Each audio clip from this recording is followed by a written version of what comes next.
Hello friend, my YouTube channel Assam GK আজি ভিডিঅ'ত আপোনালোকৰ বাবে লৈ আহিছো অসমৰ কেইটামান জানিবলগীয়া কথা।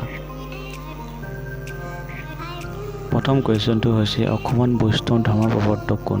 অসমৰ বৈষ্ণৱ ধৰ্মৰ প্ৰৱৰ্তকগৰাকীৰ নাম হৈছে মহাপুৰুষ শ্ৰীমন্ত শংকৰদেৱ। নেক্সট কোৱেশ্চনটো হৈছে শ্ৰীমন্ত শংকৰদেৱ ৰচনা কৰা প্ৰথম গ্ৰন্থখনৰ নাম কি? গ্ৰন্থখনৰ নাম হৈছে কীৰ্তন।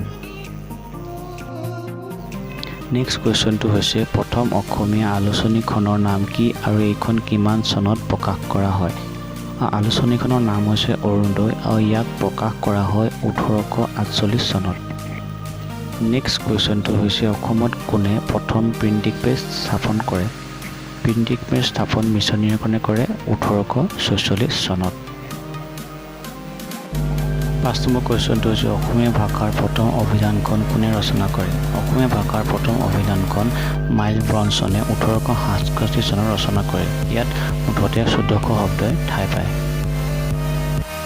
নেক্সট কুৱেশ্যনটো হৈছে হস্তি বিদ্যাৰ নভ নামৰ বিখ্যাত গ্ৰন্থখন ৰচনা কোনে কৰে? সুকুমাৰ বৰকাকতি।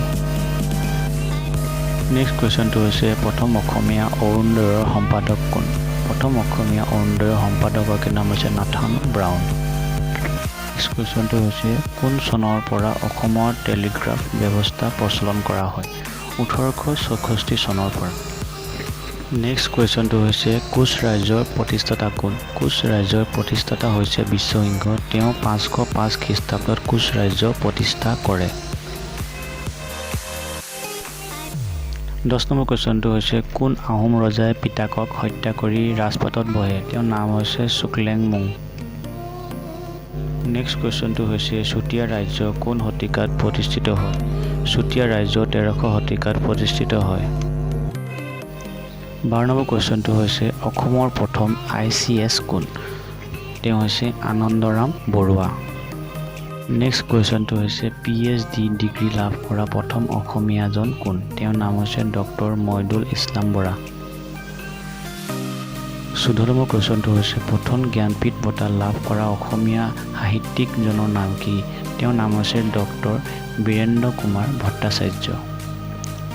নেক্সট তথা অন্তিম কুৱেশ্যনটো হৈছে মাধৱ কন্দলীৰ শ্ৰেষ্ঠ ৰচনা কি? মাধৱ কন্দলীৰ শ্ৰেষ্ঠ ৰচনা হৈছে সপ্তকাণ্ড ৰামায়ণ। হেল্ল' ফ্ৰেণ্ড, মোৰ ভিডিঅ'টো চাই যদি আপোনালোকে ভাল পাইছে তেনেহ'লে লাইক শ্বেয়াৰ কমেণ্ট কৰিবলৈ নাপাহৰিব, পাৰিলে ছাবস্ক্ৰাইব কৰিব।